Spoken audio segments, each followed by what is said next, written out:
உற்சாகமும் அளிப்பதாக ஓணம் நன்னாள் அமையும் என்று முதலமைச்சர் மு.க.ஸ்டாலின் வாழ்த்து தெரிவித்துள்ளார்.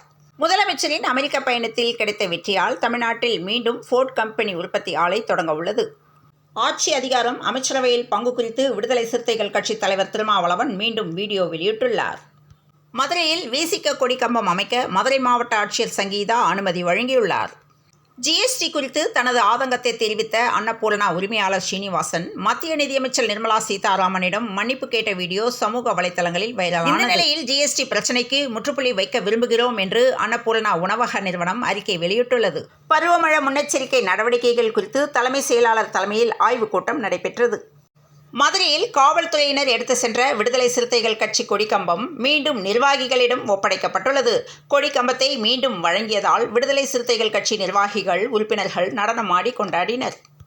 அதிமுகவுடன் கூட்டணி தொடரும் என்று தேமுதிக துணை பொதுச் செயலாளர் சுதீஷ் தெரிவித்துள்ளார். டெல்லி எய்ம்ஸ் மருத்துவமனையில் சீதாராம் யெச்சூரியின் உடலை மருத்துவ ஆராய்ச்சிக்காக தானம் செய்வதற்கான ஆவணங்களில் அவரது குடும்பத்தினர் கையெழுத்திட்டு ஒப்படைக்கப்பட்டது. ஆன்மீக சொற்பொழிவு என்ற பெயரில் மூட நம்பிக்கை சர்ச்சைக்குள்ளான விஷ்ணுவுக்கு 20ஆம் தேதி வரை காவல் நீட்டிக்கப்பட்டுள்ளது. குரூப் 2 தேர்வில் ஆளுநர் அதிகாரம் குறித்து கேட்கப்பட்ட கேள்வி சர்ச்சையை ஏற்படுத்தியுள்ளது. சிவகங்கை மாவட்டம் தேவக்கோட்டை அருகே வேன் மீது கார் மோதி ஏற்பட்ட விபத்தில் 4 பேர் உயிரிழந்துள்ளனர். மலேசியாவிலிருந்து சுற்றுலா வந்தவர்கள் ராமேஸ்வரத்திலிருந்து திருச்சி சென்றபோது விபத்து ஏற்பட்டுள்ளது. அரசியல் கட்சி வழங்கிய பிரியாணி சாப்பிட்ட சிறு குழந்தைகள், பள்ளி மாணவர்கள் உட்பட 100க்கும் மேற்பட்டோர் மருத்துவமனையில் அனுமதிக்கப்பட்டுள்ளனர். ஓணம் பண்டிகை மற்றும் ஆவணி கடைசி சுப முகூர்த்த தினம் காரணமாக பூக்களின் விலை கிடுகிடுவென உயர்ந்துள்ளது. எல்லை தாண்டி மீன்பிடித்ததாக இலங்கை கடற்படையினரால் கைது செய்யப்பட்டு விடுதலையான தமிழக மீனவர்களை மொட்டையடித்து திருப்பி அனுப்பி வைக்கப்பட்டுள்ளனர். விரைவில் குரூப் 4 தேர்வு முடிவுகள் வெளியாகும் என்று டிஎன்பிஎஸ்சி குரூப் 4 தேர்வு முடிவுகள் குறித்து டிஎன்பிஎஸ்சியின் தலைவர் எஸ்.கே. பிரபாகர் தகவல் தெரிவித்துள்ளார். தாம்பரத்திலிருந்து நாளை சிறப்பு பேருந்துகள் இயக்கப்பட உள்ளது. புதிய இந்தியாவை எழுதுவதற்கான தொடக்கம் என்று ஹேமா கமிட்டி குறித்து வைரமுத்து கருத்து தெரிவித்துள்ளார்.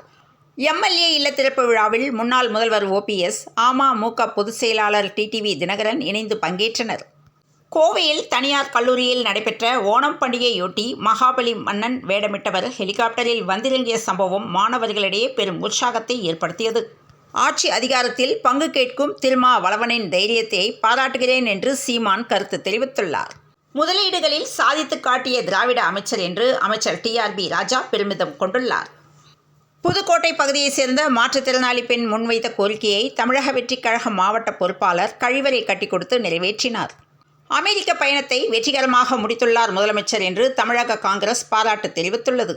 பேரறிஞர் அண்ணா 116வது பிறந்த நாளை முன்னிட்டு மாண்புமிகு தமிழ்நாடு முதலமைச்சர் கழகத் தலைவர் அவர்கள் பேரறிஞர் அண்ணா திருவுருவ சிலைக்கு மாலை அணிவிக்கிறார் என சென்னை மேற்கு வட்ட மாவட்ட செயலாளர் சிற்றரசு அவர்கள் அறிவிப்பு வெளியிட்டுள்ளார். முதலமைச்சர் மு.க.ஸ்டாலினின் அமெரிக்க பயணம் தோல்வியுற்றதாக பிரேமலதா குற்றம் சாட்டியுள்ளார். நிதி ஒதுக்கீட்டில் தமிழ்நாடு மாற்றாந்தாய் பிள்ளையாக நடத்தப்படுவது ஏன் என்று அமைச்சர் தங்கம் தென்னரசு கேள்வி எழுப்பியுள்ளார். ஜிஎஸ்டி கூட்ட விவகாரம் அரசியல் காழ்ப்புணர்ச்சியால் தவறான தகவலை பரப்புகிறார்கள் என்று ஜி.கே. வாசன் தெரிவித்துள்ளார். மலையாள உடன்பிறப்புகளுக்கு ஓணம் திருநாள் வாழ்த்துக்கள் என்று முதலமைச்சர் மு.க.ஸ்டாலின் வாழ்த்து தெரிவித்துள்ளார். 129 காவல்துறை சீருடை பணியாளர்களுக்கு அண்ணா பதக்கங்கள் என்று முதலமைச்சர் மு.க.ஸ்டாலின் அறிக்கை வெளியிட்டுள்ளார். இபிஎஸ் வெளிநாட்டு பயணத்தில் 10% ஒப்பந்தம் கூட நிறைவேற்றவில்லை என்று முதல்வர் குற்றம் சாட்டியுள்ளார்.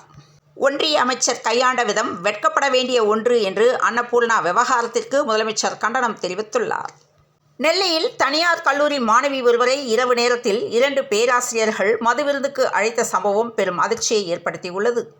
அறிவிக்கப்படாத முதல்வராக வலம் வரும் உதயநிதி என்று ஆர்பி உதயகுமார் தெரிவித்துள்ளார். இயற்கை மீதும் அன்பு காட்டுவோம் என்று தமிழக தலைவர்கள் ஓணம் பண்டிகைக்கு வாழ்த்துக்கள் தெரிவித்துள்ளனர். ஐஎஸ்எல் கால்பந்து ஒடிசாவை வீழ்த்தி சென்னையின் எஃப்சி வெற்றியுடன் தொடங்கியது. தோனியின் கண்களை பார்க்கக்கூட பயந்தோம் என்று சில சம்பவங்களை பத்ரிநாத் பகிர்ந்துள்ளார். பாகிஸ்தான் அணியை எதிர்கொண்டால் அவர்களை மீண்டும் வீழ்த்துவோம் என்று அமெரிக்க வீரர் நம்பிக்கை தெரிவித்துள்ளார். சென்னையில் ஆபரண தங்கத்தின் விலை ரூபாய் 55,000 நெருங்குவதால் வாடிக்கையாளர்கள் அதிர்ச்சி அடைந்துள்ளனர். தமிழகத்தில் இரவில் ஓரிரு இடங்களில் மழைக்கு வாய்ப்புள்ளதாக வானிலை ஆய்வு மையம் தெரிவித்துள்ளது. இந்த நிலையில் நீலகிரி, கோவை, தேனி, தென்காசி, திண்டுக்கல், மதுரை, திருச்சி, புதுக்கோட்டை, அரியலூர், குமரியில் மழை பெய்யக்கூடும் என்று தகவல் வெளியாகியுள்ளது. இத்துடன் இந்த செய்திகள் நிறைவடைந்தன. மீண்டும் நாளை காலை செய்தியில் சந்திப்போம். வணக்கம்.